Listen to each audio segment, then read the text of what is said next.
सबैलाई नमस्कार। म सज्जन बन्दारा आरएसटी खबरबाट तपाईहरुलाई दक्षिण ललितपुरमा उत्पादन भएको ट्राउट माछाको बारेमा आज म थोरै सानो भिडियो लिएर आएको छु। गरे के सम्भव छैन देशमा भन्ने उदाहरण यहाँको दाइ हुनुहुन्छ, जसले भन्नुभएको अनुसार करिब करिब यो माछा उत्पादनबाट वर्षको 1.5 करोड रुपैयाँ आम्दानी गरिरहनु भएको छ। सानो पैसा होइन, 1.5 करोड आम्दानी गरिरहनु भएको छ माछा पालनबाट। मैले सोचिरहेको थिएँ, करिब दाइलाई सोद्धाखेरि दाइले भन्नुभयो, दाइ कतिको उत्पादन हुन्छ, कतिको बिक्री गर्दै हुनुहुन्छ, 10-15 लाख हुन्छ। तर दाइले हाँस्दै जवाफ दिनुभएको थियो, 10-15 लाख होइन भाइ, मैले गत वर्ष अथवा 2081-82 आर्थिक वर्षमा करिब 1.5 करोडको माछाबाट प्रफिट गरेको छु।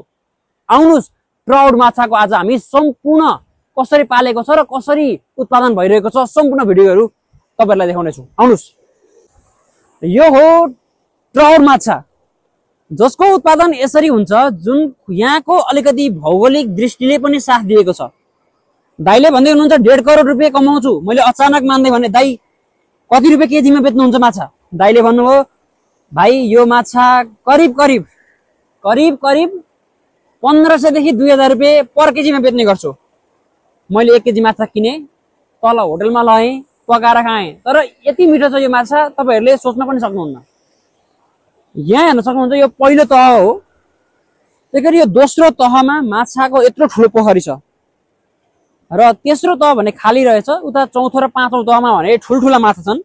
हेर्न सक्नुहुन्छ, तपाईहरुको साथमा म जोडिरहेकै छु है त।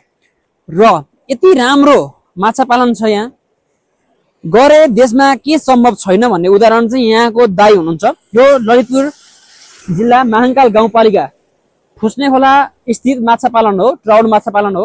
हेर्न सक्नुहुन्छ, माछा यति राम्रो छ, तपाईहरुले इमेजिन पनि गर्न सक्नुहुन्न।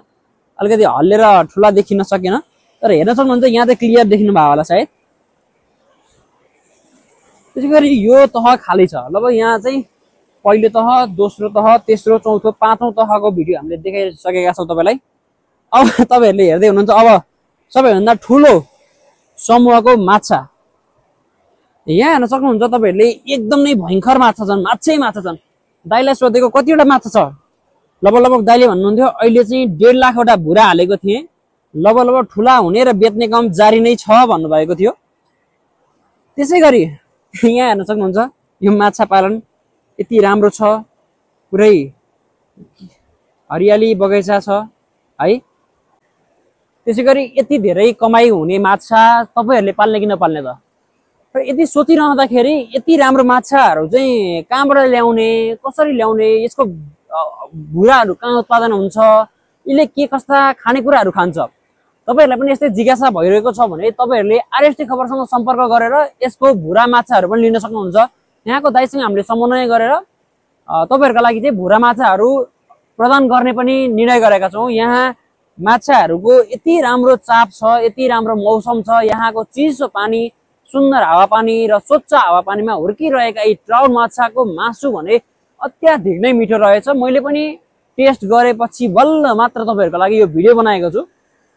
र यो दक्षिण ललितपुर महाकाल गाउँपालिका स्थित फुस्ने खोलामा यसरी ट्राउट माछा उत्पादन भइरहँदाखेरि भोलिको दिनमा अन्य क्षेत्रमा पनि यो ट्राउट माछाले चाहिँ व्यापक पैसा कमाउन सक्छ भन्ने उदाहरण यहाँ पनि छ। प्रति वर्ष 1.5 करोड आम्दानी गरिरहनु भएको यहाँको दाइले अब आउने सालमा भने 2 करोड भन्दा माथि आम्दानी गर्छु, त्यो प्लान अनुसार मैले काम गरिरहेको छु र त्यो अनुसारको भुरा माछाहरू पनि हालेको छु भन्नुभएको छ। अहिले त हामीले भुरा माछाहरू देख्न सकेनौँ। भुरा माछा चाहिँ अलिकति माथि देखाइदियो त भाइ। माथि चाहिँ भुरा माछाहरू उत्पादन हुन्छ भन्नुभएको छ। यसको बिउ चाहिँ कहाँबाट ल्याउनुहुन्छ, यसको उत्पादन कसरी गर्नुहुन्छ भनेर हामीले दाइलाई सोद्धाखेरि दाइले बताउनु भएको थियो र हामी दाइसँगै प्रत्यक्ष कुरा पनि ल्याउन चाहन्थ्यौँ। तर दाइ चाहिँ यहाँ गाउँमा को बिरामी हुनुभयो भनेर दाइ यहाँबाट जानु भइसकेको छ। अलिअलि केही कुराहरू चाहिँ सठिक रूपमा हामीले जानकारी लियौँ। कति कमाउनुहुन्छ भन्दाखेरि 1.5 करोड रुपैयाँ कमाउँछु भन्नुभयो। हामी त अचम्म मान्यौँ नि त, 1.5 करोड रुपैयाँ नेपालमा बसेर कमाइन्छ र यार वर्षमा, ओ माई गड। तर गरे के सम्भव छैन, जे पनि हुन्छ, जसरी पनि पैसै कमाउनु छ, मलाई काम गर्न लाज लाग्दैन, समथिङ त्यस्तै दाइले भन्नुभयो। तर एउटा कुरा के छ भने, जुन हिसाबले हामीले नेपाल छोडेर बाहिर जाने प्रचलन चलिरहँदाखेरि यहाँ दाइले प्रति वर्ष 1.5 करोड कमाइरहेको छ भन्दाखेरि खुसी चाहिँ लाग्छ। त्योमाथि पनि दक्षिण ललितपुरको भनिसकेपछि हाम्रो गाउँठाउँकै दाइ हुनुहुन्छ र यति धेरै आम्दानी गरिरहँदाखेरि हामीलाई पनि खुसी लाग्छ। तपाईहरुलाई चाहिँ म अरु 3 तहका माछा देखाउँदैछु। माथि एक तह हो 1 2 3 4 5 तहको देखाएँ, 6 7 8 9 10 तहमा माछा देखाइसकेको छु र अब चाहिँ तल पनि भुरा माछाहरू चाहिँ तल पनि छन् है त। तल चाहिँ देखाइदिनु न, यता देखाइदिनु त। 3 तहको माछा चाहिँ तल पनि उत्पादन भइरहेको छ। करिब करिब अहिले पनि 1.5 लाख वटा माछा चाहिँ हुर्किरहेका छन्। 1.5 लाख वटा माछा हुर्किरहँदाखेरि एउटा माछाले 1300 देखि 2000 रुपियाँ कमाउँदो रहेछ अथवा त्योभन्दा पनि माथि कमाउँदो रहेछ भने सोच्नुहोस् न एकचोटि कति पैसा आम्दानी हुन्छ होला 1.5 लाख माछाबाट। त्यसै गरी तपाईहरु पनि यदि गरे भने के सम्भव छैन भन्ने उदाहरण यहाँ दाइले माछा पालनबाट देखाउनु भएको छ।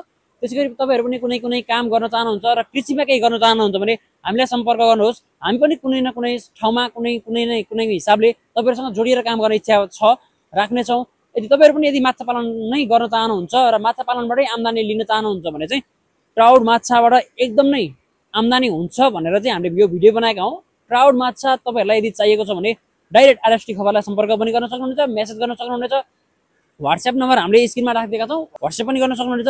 साथै rstkhबर@gmail.com मा मेल पनि गर्न चाहनुहुन्छ। तपाई कस्तो खालको कृषि गर्दै हुनुहुन्छ त्यो सम्बन्धी एउटा भिडियो पनि बनाएर हाल्ने छौं र तपाईहरुलाई यदि तपाईहरुको नि भिडियो यसै गरी बनाउनु छ भने हामीलाई मेल गर्न सक्नुहुनेछ र तपाईहरुलाई म स्क्रिनमा व्हाट्सएप नम्बर राखिदिनेछु, व्हाट्सएप पनि गर्न सक्नुहुनेछ है त। भन्दै यो ट्राउट माछाको आजको भिडियोबाट म सजन मन्दरा बिदा माग्न चाहन्छु। हेर्दै रहनुहोस् आरएसटी खबर। जय नेपाल।